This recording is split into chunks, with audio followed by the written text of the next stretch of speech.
اسرائیل کسی بھی وقت ایران پر حملہ کر سکتا ہے، امریکی میڈیا کا دعویٰ۔ اسرائیل نے اپنے عزائم سے امریکہ کو بھی آگاہ کر دیا۔ امریکہ نے مشرق وسطی میں موجود غیر سفارتی عملے اور اپنے کچھ شہریوں کو فوری انخلاء کی ہدایت کر دی۔ امریکی صدر ڈونلڈ ٹرمپ کا مشرق وسطی کے خطرناک جگہ بننے کی پیش گوئی، بولے ایران کسی صورت جوہری ہتھیار حاصل نہیں کرنے دیں گے۔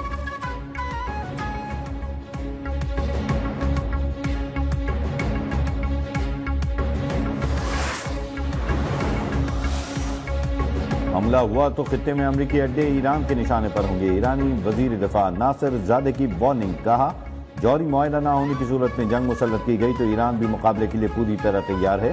دشمن کے نقصانات ایران کے مقابلے میں کہیں زیادہ ہوں گے۔ امید ہے نوبت وہاں تک نہیں پہنچے گی اور مذاکرات کے مثبت نتائج سامنے آئیں گے۔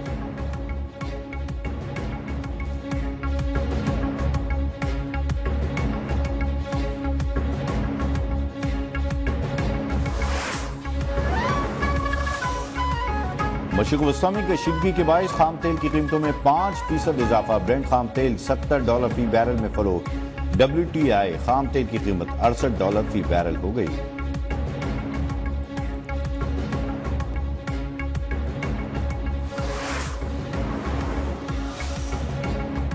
وزیر اعظم کا چیئرمین سینٹ اور اسپیکر قومی اسمبلی کی تنخواہوں میں اضافے کا نوٹس، چیئرمین سینٹ اور اسپیکر قومی اسمبلی سے رپورٹ طلب۔ وزیر دفاع خواجہ آصف نے چیئرمین سینٹ، اسپیکر قومی اسمبلی، ارکان پارلیمنٹ کی تنخواہوں میں بے پناہ اضافے کو مالی فحاشی قرار دے دیا۔ وزیر خزانہ نے جواز پیش کیا تھا کہ تنخواہوں میں 500% اضافہ 9 سال تک سیلریز نہ بڑھانے کا نتیجہ ہے۔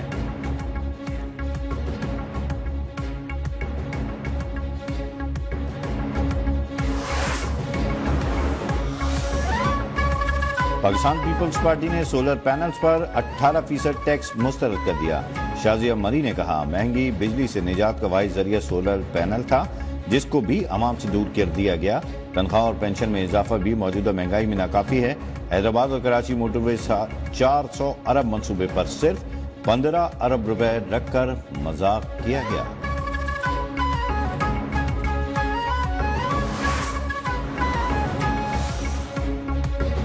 کراچی کے لیے بجلی ₹4.69 فی یونٹ سستی ہونے کا امکان۔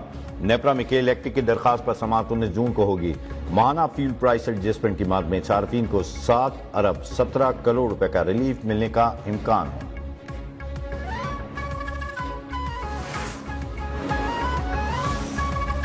پنجاب کا بجٹ ٹیکس فری ہوگا، وزیر اعلیٰ پنجاب نے نئے ٹیکس کی تجویز مسترد کر دی۔ وزیر اطلاعات پنجاب عظمہ بخاری کی پریس کانفرنس، کہا بہت سے پروجیکٹس مکمل ہو چکے، کچھ تکمیل کے قریب ہیں، ٹیکس نہ دینے والوں کے دائرے میں لایا جائے گا۔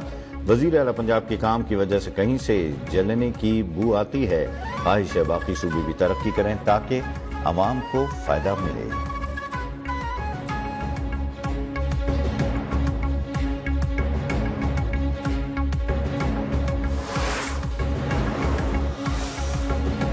سندھ کا بجٹ 13 جون کو پیش کیا جائے گا۔ صوبے کے ترقیاتی بجٹ میں خاطر خواہ اضافہ متوقع، 1100 ارب روپے سے زائد کے رقم ترقیاتی منصوبوں کے لیے مختص، 400 ارب روپے کے سے زائد کے غیر ملکی فنڈ سے چلنے والے منصوبے بھی شامل۔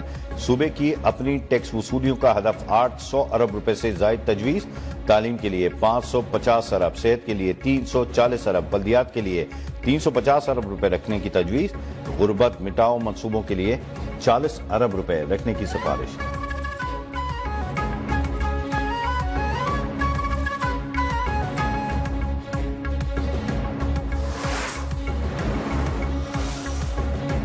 خیبر پختونخوا حکومت نے مالی سال 2025-26 کے لیے 2070 ارب روپے کا بجٹ کل پیش کیا جائے گا۔ پچھلے سال کے مقابلے میں بجٹ میں 416 ارب روپے کا اضافہ۔ سرکاری ملازمین کی تنخواہوں میں 10% اضافہ متوقع، پینشن میں 7% اضافے کا امکان، نان سیلری اخراجات کے لیے 520 ارب روپے تجویز۔ NFC ایوارڈ کے تحت 1148 ارب روپے ملنے کی توقع ہے۔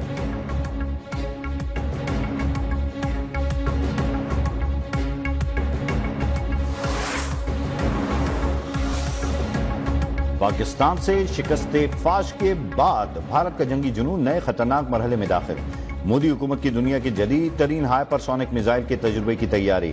یہ میزائل آواز کی رفتار سے 8 گنا تیز 11,000 کلومیٹر فی گھنٹہ کی رفتار سے سفر کرنے کی صلاحیت رکھتا ہے۔ اس کی رینج 1500 کلومیٹر ہے اور یہ روایتی یا نیوکلیئر وار ہیڈ لے جا سکتا ہے۔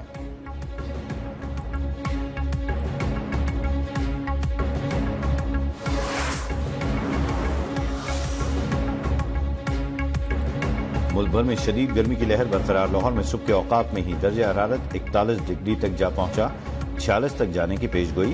پنجاب میں کل تک ہیٹ ویو برقرار رہنے کا امکان، شام یا رات میں خیبر پختونخوا، کشمیر اور گلگت بلتستان میں مختلف مقامات پر بارش متوقع ہے۔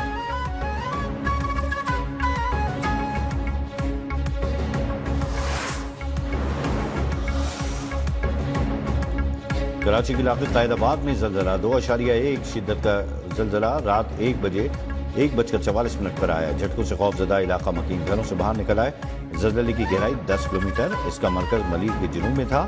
زلزلے سے کسی جانی مالی نقصان کی اطلاع موصول نہیں ہوئی۔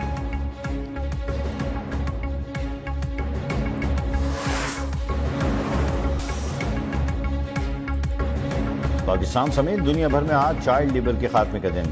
ملک بھر میں مزدوروں بچوں کی تعداد 2 کروڑ سے تجاوز کر گئی۔ صدر آصف علی زرداری نے اپنے پیغام میں کہا، بچوں کو استحصال سے بچانا ہماری ذمہ داری ہے۔ وزیر اعظم شہباز شریف بولے، چائلڈ لیبر کے خاتمے کے لیے ہر ممکن اقدامات کیے جا رہے ہیں۔